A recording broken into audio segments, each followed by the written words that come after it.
Hello all welcome back. അപ്പോൾ ഇന്ന് ഞാൻ വന്നിട്ടുള്ളത് ഒരു അടിപൊളി ഡെസർട്ടുമായിട്ടാണ്. ഡെസർട്ടായിട്ടോ ബ്രേക്ക്ഫാസ്റ്റായിട്ടോ ഒക്കെ കഴിക്കാൻ പറ്റിയ ഒരു അടിപൊളി സ്വീറ്റും ആയിട്ടാണ്. അപ്പോൾ ഇതെങ്ങനെയാണ് തയ്യാറാക്കുന്നതെന്ന് നോക്കാം. അപ്പോൾ ഇതിനായിട്ട് ആദ്യം നമുക്ക് വേണ്ടത് കുറച്ച് ക്യാരറ്റാണ്. ഞാനൊരു മീഡിയം സൈസിലുള്ള 3 ക്യാരറ്റ് ഇതുപോലെ ഒന്ന് കട്ടാക്കി എടുത്തിട്ടുണ്ട്. ഇനി നമുക്കിതൊരു മിക്സിയുടെ ജാറിലേക്ക് ഇട്ട് കൊടുക്കാം. ഇപ്പോൾ നമ്മൾ ഈ മിക്സിയുടെ ജാറിലേക്ക് ഈ ക്യാരറ്റ് ഇട്ട് കൊടുത്തിട്ടുണ്ട്. ഇനി നമുക്കിതിലേക്ക് ഒരു 1/4 കപ്പ് പാൽ കൂടി ചേർത്ത് ഇത് നന്നായിട്ട് നല്ല സ്മൂത്തായിട്ടൊന്ന് അടിച്ചെടുക്കാം. ഈ ഒരു സ്വീറ്റ് എന്ന് പറയുന്നത് നിങ്ങൾക്ക് ചൂടോടുകൂടിയും കഴിക്കാം, അല്ലെങ്കിൽ തണുപ്പിച്ച ശേഷവും കഴിക്കാം കേട്ടോ. രണ്ടായാലും അടിപൊളിയാണ്, അതുപോലെ തന്നെ നല്ല ഹെൽത്തിയുമാണ്. ഇപ്പോൾ നമ്മളിവിടെ നന്നായിട്ട് നല്ല സ്മൂത്തായിട്ട് ഇതൊന്ന് അടിച്ചെടുത്തിട്ടുണ്ട്. ഇനി നമുക്കൊരു പാൻ അടുപ്പത്ത് വെക്കാം. അതിലേക്ക് ഒരു 2 ടേബിൾ സ്പൂണോളം നെയ്യ് ഒഴിച്ചു കൊടുക്കുക.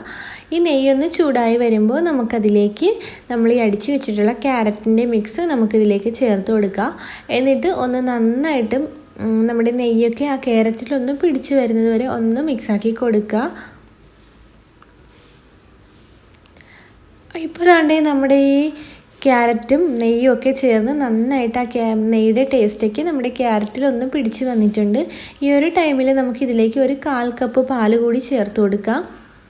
എന്നിട്ട് നമ്മുടെ പാലൊന്ന് ചൂടായി വരുന്നത് വരെ ഒന്നുകൂടി ഒന്ന് മിക്സാക്കി എടുക്കുക. ആ പാലൊന്ന് ചൂടായി വരുമ്പോൾ നമുക്കിതിലേക്ക് റവ ചേർത്ത് കൊടുക്കാനായിട്ടുണ്ട്. അപ്പോൾ ഇപ്പോൾ നമ്മുടെ പാലും ക്യാരറ്റും കൂടി ഒന്ന് ചൂടായി വന്നിട്ടുണ്ട്. ഇനി നമുക്കിതിലേക്ക് ഒരു 1/4 കപ്പ് 1/2 കപ്പ് റവ ചേർത്ത് കൊടുക്കുക. അത് നമ്മുടെ റവ കുറേശ്ശെയായിട്ട് ഇതുപോലെ ഒന്ന് ചേർത്ത് കൊടുക്കുക. റവ ചേർത്ത് വരുമ്പോൾ നമ്മുടെ ഈ മിക്സ് ഒന്ന് തിക്കായി വരാനായിട്ട് തുടങ്ങും. നമ്മൾ റവ ഒരു 2 മിനിറ്റ് കൊണ്ടൊക്കെ ഒന്ന് കുക്കായി വരാനായിട്ട് തുടങ്ങും. റവ കുക്കായി വരുന്ന ആ ഒരു ടൈമിൽ ഈ നമ്മുടെ മിക്സ് ഒന്ന് തിക്കായി വരാനായിട്ട് തുടങ്ങും കേട്ടോ. അപ്പോൾ നിങ്ങൾ പാനിൽ നിന്നൊക്കെ വിട്ട് വരുന്നത് ഈ ഒരു പരുവാകുമ്പോൾ ഫ്ലെയിം ഒന്ന് ഓഫാക്കി കൊടുക്കുക. ഇപ്പോൾ നമ്മുടെ റവയൊക്കെ നന്നായിട്ട് കുക്കായി വന്നിട്ടുണ്ട്. ഇനി നമുക്ക് ഫ്ലെയിം ഓഫാക്കിയ ശേഷം ഒരു 2 സെക്കൻഡ് ഒന്ന് മാറ്റി വയ്ക്കാം, ഒന്ന് ചൂടാറാനായിട്ട്.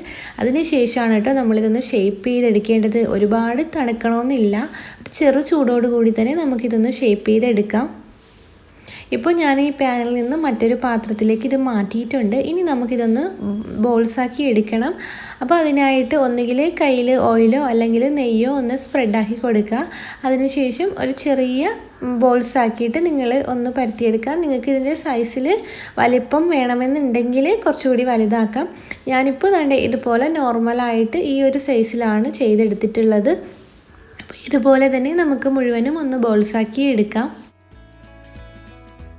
ഇപ്പോൾ നമ്മളിവിടെ എല്ലാം ഒന്ന് ബോൾസാക്കി എടുത്തിട്ടുണ്ട്. കാണാൻ തന്നെ നല്ല ഭംഗിയില്ലേ, അതുപോലെ കഴിക്കാനും അടിപൊളിയാണ്. ഇനി നമുക്ക് ഇതൊന്ന് സ്റ്റീം ചെയ്തെടുക്കണം. ഒരു 2 മിനിറ്റ് നമുക്കൊന്ന് സ്റ്റീം ചെയ്തെടുക്കാം. അതിനായിട്ട് ഞാനിവിടെ ഇഡ്ഡലി ചെമ്പൊന്ന് അടുപ്പത്ത് വെച്ചിട്ടുണ്ട്. അതിലേക്ക് കുറച്ച് നെയ്യ് ഇതുപോലെ സ്പ്രെഡ് ചെയ്ത് കൊടുക്കുന്നുണ്ട്. അല്ലെങ്കിൽ സ്റ്റീമർ എടുക്കുക. അതിനുശേഷം നമ്മളെ ബോൾസ് ഇതിലേക്ക് ഇട്ട് കൊടുത്ത് ഒരു 2 മിനിറ്റ് മാത്രം മതി കേട്ടോ, ഒന്ന് സ്റ്റീം ചെയ്തെടുക്കുക. ഇതൊന്ന് കുക്കായി വരാനായിട്ടാണ്. അതിനുശേഷം ഫ്ലെയിം ഓഫാക്കി ഇട്ട് കൊടുക്കുക. അപ്പോൾ നമ്മൾ എല്ലാം ഒന്ന് ഇട്ട് കൊടുത്ത ശേഷം ഇതൊന്ന് അടച്ചു വെച്ച് കൊടുത്തിട്ടുണ്ട്. ഈ ഒരു ടൈമിൽ ഞാൻ ഒരു 1/2 ലിറ്റർ പാല് ഒന്ന് ചൂടാക്കാനായിട്ട് അടുപ്പത്ത് വെച്ചിട്ടുണ്ട്. അപ്പോഴേക്കും നമ്മുടെ ബോൾസൊക്കെ ഒന്ന് സ്റ്റീമായി വന്നിട്ടുണ്ട്. നമ്മൾ ഫ്ലെയിം ഓഫാക്കി കൊടുത്തിട്ടുണ്ട്. ഇനി നമുക്ക് ഈ 1/2 ലിറ്റർ പാലിലേക്ക് ഒരു ഫ്ലേവറിന് വേണ്ടിയിട്ട് ഒരു 2 ഏലക്കായ പൊടിച്ച് ഇതുപോലെ ചേർത്ത് കൊടുക്കാം. ഇനി അതിലേക്ക് നമുക്ക് മധുരത്തിന് ആവശ്യമായിട്ട് ഒരു 1/4 കപ്പ് പഞ്ചസാര ഇട്ട് കൊടുക്കാം. അപ്പോൾ മധുരമൊക്കെ നിങ്ങളുടെ ആവശ്യാനുസരണം കൂട്ടുകയും കുറയ്ക്കുകയും ചെയ്യാം കേട്ടോ. ഈ ഒരു പഞ്ചസാരയ്ക്ക് പകരം നിങ്ങൾക്ക് വേണമെങ്കിൽ കണ്ടൻസ്ഡ് മിൽക്ക് ചേർത്ത് കൊടുക്കാം. കണ്ടൻസ്ഡ് മിൽക്ക് ചേർത്താൽ കുറച്ചുകൂടി ടേസ്റ്റ് ആയിരിക്കും. അതൊക്കെ നിങ്ങളുടെ ഇഷ്ടം പോലെ നിങ്ങൾ കൂട്ടുകയോ കുറയ്ക്കുകയോ ഒക്കെ ചെയ്ത് കൊടുക്കുക. പിന്നെ ഇതൊന്ന് നന്നായിട്ട് ചൂടായി വരാനായിട്ട് തുടങ്ങുമ്പോൾ നമ്മൾ നേരത്തെ തന്നെ സ്റ്റീം ചെയ്ത് വെച്ചിരിക്കുന്ന നമ്മുടെ ക്യാരറ്റ് ഒന്ന് തണുത്ത് വന്നിട്ടുണ്ടാവും. അത് നല്ല സോഫ്റ്റായിട്ടായിട്ടുണ്ടാവും കേട്ടോ. അപ്പോൾ അത് നമ്മളെ ഈ പാലിൻ്റെ മിക്സിലേക്ക് ചേർത്ത് കൊടുക്കാം. എന്നിട്ട് ഒന്ന് മിക്സാക്കി കൊടുക്കുക. ഒരുപാട് കുത്തി ഇളക്കാണ്ട് ഒന്ന് പതുക്കനെ മിക്സാക്കി കൊടുക്കുക. എന്നിട്ട് 2 മിനിറ്റ് അതൊന്ന് തിളച്ച് വരാനായിട്ട് നിങ്ങൾ വെയിറ്റ് ചെയ്യുക. എന്നിട്ട് അതിന് ഇപ്പോൾ നമ്മുടെ ഈ പാലിൻ്റെ മിക്സ് എന്ന് പറയുന്നത് കുറച്ച് ലൂസായിട്ടുള്ളൊരു കൺസിസ്റ്റൻസിയാണുള്ളത്. അപ്പോൾ ഇതൊന്ന് തിക്കാവാനായിട്ട് നമുക്ക് ഇതിലേക്ക് ഒരു മിക്സ് ചേർത്ത് കൊടുക്കാനുണ്ട്.